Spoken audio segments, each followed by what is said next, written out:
Hi, my name is Anthony and I'm from Lantern Valley Studios. In this video I'm going to talk about Geoffrey Watts, Watts Atelier, and I'm going to reference this book in various ways over a 4-part series where I'm going to talk about tips on how to be your best independent artist. And what do I mean by being an independent artist? Well, I mean that you're not attending a school in person with other people. So for myself, I don't study at a school, I study online. I take online art education, which I'll talk about in other videos. And so I have to manage that myself. I have to decide what's worth studying, what's worth my time, how much effort to put in certain things, how to schedule my time, and how to reference everything about art constantly and bring myself to looking at the content so I can learn from it. Because if I have all this online art content and I don't actually bring myself to the table to watch it, then it's useless.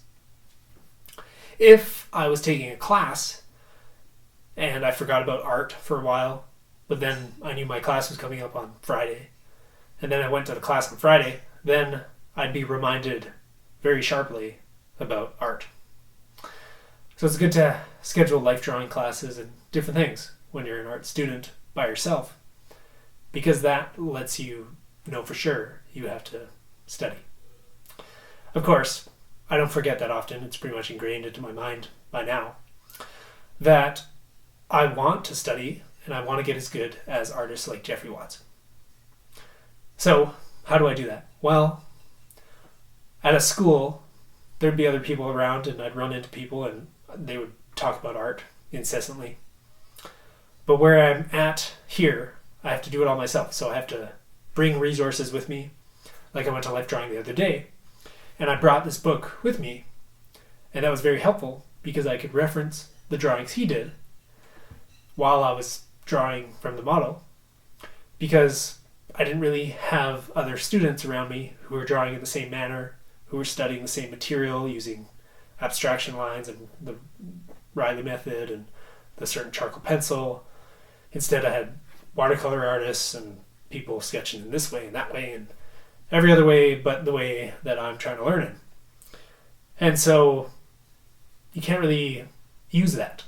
Where if I was at the Watts Atelier school and I was in a class for 3 hours with all the other students, I could take a break from drawing from the model and I could look at someone else's pad and I'd be like, that's a nice leg.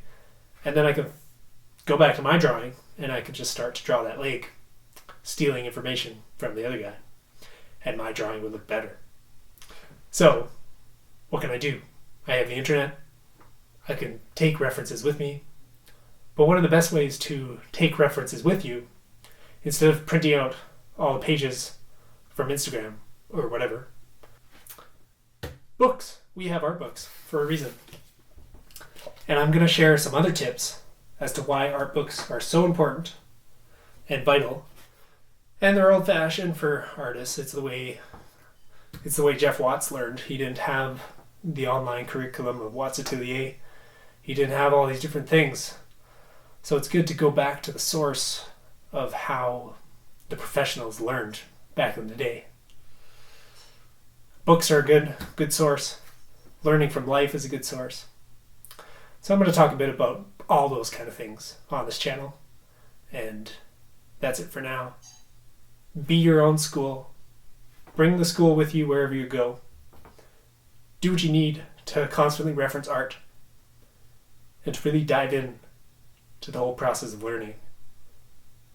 And just find ways to remind yourself of why you started drawing in the first place. See you next time.